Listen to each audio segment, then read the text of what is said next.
बिस्मिल्लाहिर्रहमानिर्रहीम। मैं हूं मोहम्मद इस्लाम।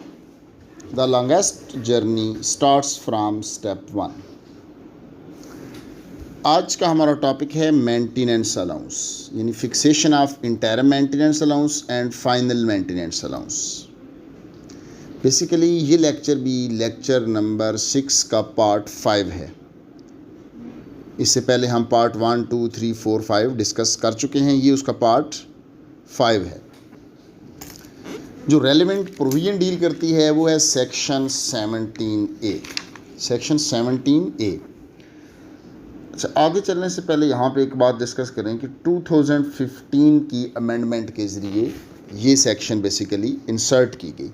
इससे पहले सिचुएशन डिफरेंट थी। पहले जो इंटायर मेंटेनेंस की बाबत था, वर्ड मे यूज़ हुआ था, वाइफ का मेंशन नहीं था।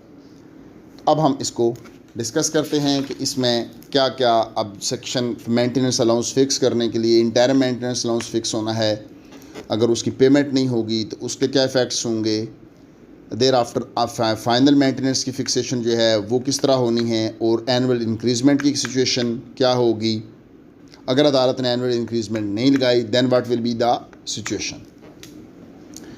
सेक्शन 17A बड़ी क्लियरिटी के साथ बताती है कि on the first date of appearance of the defendant the court shall, the word shall use हुआ है, fix the interim maintenance allowance. Interim maintenance allowance of wife और अ चाइल्ड, यानी अगर जस्ट वाइफ है तो वाइफ का fix होगा, अगर वाइफ के साथ चाइल्ड भी हैं तो बच्चे का फिक्स होगा। यहाँ पे एक बात आपके माइंड में क्लियर होनी चाहिए कि अगर वाइफ ने डाइवोर्स ली हुई है तो फिर वाइफ के इंटायर मेंटेनेंस का क्वेश्चन नहीं होता। यानी अगर मैरिज एग्जिस्ट कर रही है तो फिर इंटायर मेंटेनेंस का सवाल पैदा होता है। First date. अब यहाँ पे बाज़ औक़ात आपके माइंड में क्वेश्चन आएगा कि अक्सर कोर्ट्स में तो रिटर्न जवाब दावा आता है तो फिर जो है खर्चा फिक्स किया जाता है। लॉ बेसिक यही था। देर आफ्टर केस लॉ भी आया। केस लॉ की रोशनी में अब अमूमन ये होता है कि जब जवाब दावा आ जाता है तो फिर खर्चा फिक्स मेंटेनेंस जो है फिक्स किया जाता है। इसकी रीज़न ये होती है ताकि डिफेंडेंट का मौक़िफ़ भी आ जाए। लेकिन जो खर्चे की स्टार्ट होता है वो on the first date of appearance of the defendant होता है। यानी खर्चा जो इंटरिम स्टार्ट होना होता है वो उसकी पहले हाज़िरी की दिन से ही डिफेंडेंट्स ने बच्चों को खर्चा देना होता है। अब नेक्स्ट क्वेश्चन आता है कि अगर इंटरिम मेंटेनेंस फिक्स हुआ और जो डिफेंडेंट है वो उसको पे नहीं करता तो फिर उसके क्या कोई इफ़ेक्ट लॉ ने प्रोवाइड किए हैं या नहीं। डेफिनेटली लॉ ने उसके इफ़ेक्ट प्रोवाइड किए हैं। एक तो सेक्शन 17A में बड़ी वाज़ह तौर पे ये बता दिया गया है कि interim maintenance allowance has to be paid by the defendant on 14th day of each month. In 14 हर महीने की 14 तारीख तक इंटायर मेंटेनेंस अलाउंस हर सूरत पे होना है। अब बात आ गई इफ़ेक्ट्स की कि इफ़ेक्ट्स क्या हैं। इसमें बड़ा क्लियर है कि in case of failure defence of defendant shall stand struck off. एक तो अदालत जो है डिफेंडेंट का डिफेंस स्टॉक ऑफ कर देगी। वर्ड शैल यूज़ हुआ है और फिर साथ ही आगे इसको मज़ीद नई अमेंडमेंट में ऐड कर दिया कि the family court shell degree the suit for maintenance allowance. Family court defence stock of करेगी और साथ ही जो खर्चे की हद तक है उस दावे को डिग्री कर देगी। अब आपके माइंड में क्वेश्चन आएगा कि किस बेस पे डिग्री करेगी, एविडेंस कौन सी होगी। On the basis of averments made in the plaint and other supporting documents on record. यानी जो मुद्दइया ने, जो प्लेंटिफ ने अपने अर्जी दावे में कहा और जो इसके अलावा डॉक्यूमेंट्स सफ़ा मिसल पे मौजूद हैं। अच्छा, बाज़ औक़ात यहाँ पे एक सिचुएशन इवेंचुअलिटी क्लियर करते जाएं। अगर बाज़ औक़ात दावा होता है मेंटेनेंस का, डावर का, डावरी आर्टिकल्स का, तो इस सिचुएशन में जस्ट मेंटेनेंस की हद तक सूट डिग्री होगा, जो रिमेनिंग होगा उसकी हद तक आगे दावा प्रोसीड करेगा। एविडेंस रिकॉर्ड होगी, प्रो एंड कंट्रा। यानी जो डिफेंडेंट का डिफेंस क्लोज होना है only to the extent of maintenance allowance, not to the extent of remaining claims of the plaintiff. अब इंटरिम के बाद प्रो एंड कंट्रा एविडेंस हो गई।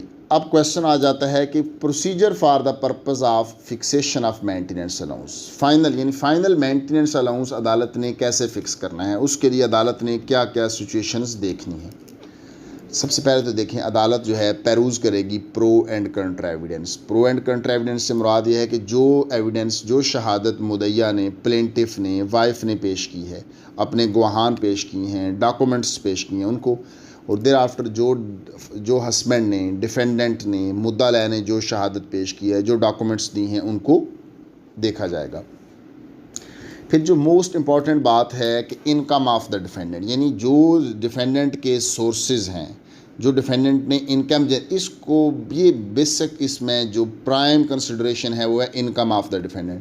देखिए, आपने डेली रूटीन में देखा होगा कि कभी किसी एक बच्चे का ख़र्चा 5000 भी कोर्ट्स फिक्स करती हैं, और कभी किसी सूरत हाल में एक बच्चे का ख़र्चा 50,000 में फ़िक्स करती हैं।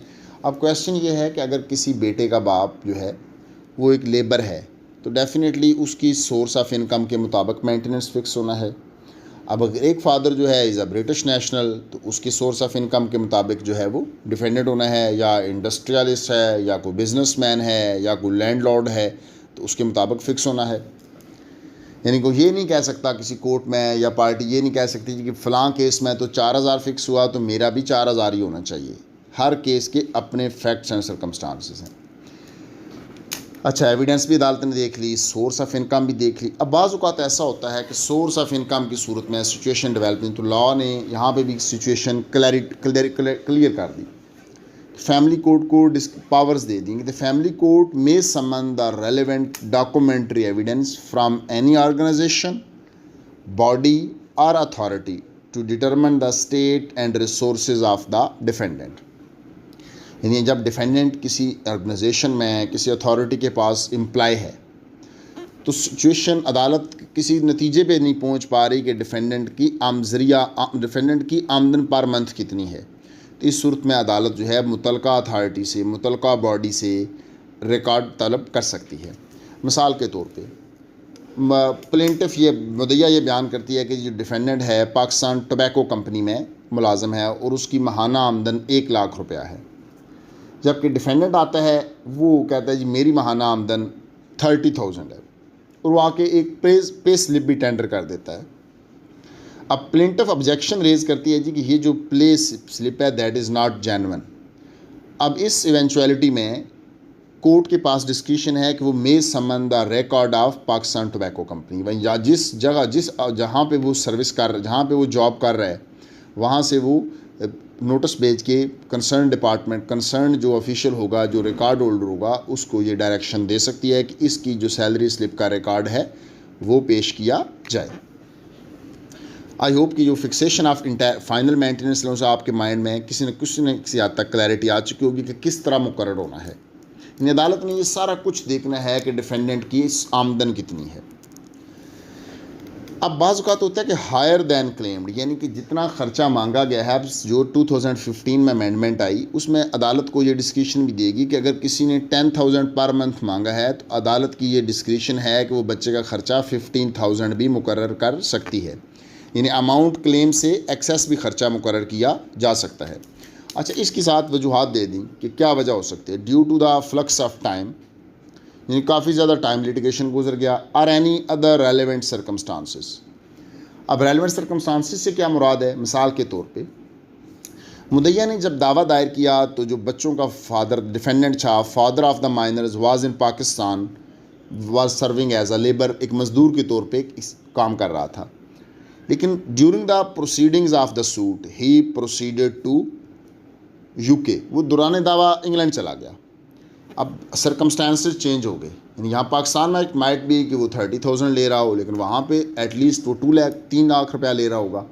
अब इस सूरत हाल में अगर उस वक़्त बच्चों ने ख़र्चा अपना 5,000 मांगा था यहाँ की आमदन देख के, तो हो सकता है अदालत ने इंटायर मेंटेनेंस अलाउंस 2,000 फिक्स किया हो, लेकिन फ़ाइनल जो है वो इससे ज़्यादा भी हो सकता है।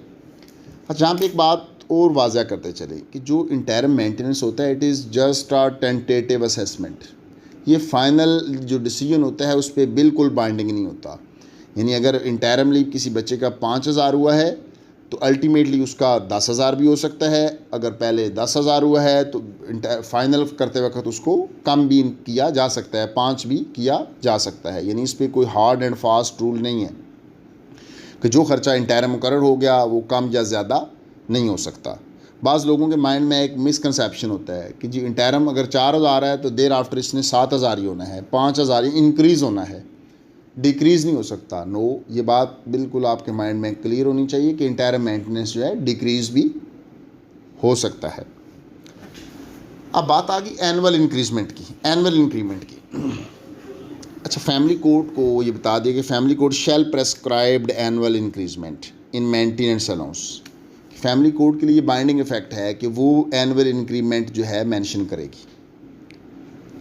अच्छा, यहाँ पे कोर्ट के लिए किसी किस्म की एम्बार्गो नहीं है कि वो खर्चे पे 5% करे एनुअल इंक्रीमेंट, 10% करे, 20% करे। It bend on the discretion. अब ये जो डिस्क्रिशन होती है ये हमेशा जुडिशल माइंड के साथ एक्सरसाइज की जाती है। अदालत बेसिकली फैक्ट्स एंड सर्कमस्टांसेस देखती है, एविडेंस देखती है, डॉक्यूमेंट्स देखती है। लेकिन लॉ ने इस बात को भी, इस वैक्यूम को भी फिल कर दिया कि अगर अदालत ने गैर इरादी तौर पे अदालत ने एनुअल इंक्रीजमेंट फिक्स नहीं की तो then what will be the situation. तो फिर ऑटोमेटिकली 10% एनुअल इंक्रीजमेंट होगी पर ईयर। यानी अगर judgement of family code is silent regarding the annual increment तो फिर एनुअल इंक्रीजमेंट ऑटोमेटिकली 10% होगी। अब यहाँ से हम एक इन्फ्रेंस भी ड्रॉ कर सकते हैं कि कोर्ट भी जो है वो 10% से कम, लेकिन it is just a inference. अदालत ने अब हर केस के अपने फैक्ट्स एंड सर्कमस्टांसेस देखने हैं। आज हमने डिस्कस किया कि और इंटरम मेंटेनेंस अलाउंस किस तरह फिक्स होना है, उसका इफ़ेक्ट क्या है, डिफेंस क्लोज हो जाएगा, दावा डिग्री हो जाएगा मेंटेनेंस की हद तक, और फाइनल मेंटेनेंस जो है वो तमाम रिकॉर्ड देखने के बाद अदालत कोई रिकॉर्ड भी समन कर सकती है। आई होप कि आपके तमाम क्वेश्चंस, तमाम क्वेरीज़ का आंसर आ चुका होगा। अगर इसके बावजूद आपके माइंड में कोई क्वेश्चन हो, कोई क्वेरी हो तो आप कमेंट बॉक्स में पूछ सकते हैं। Thank you so much.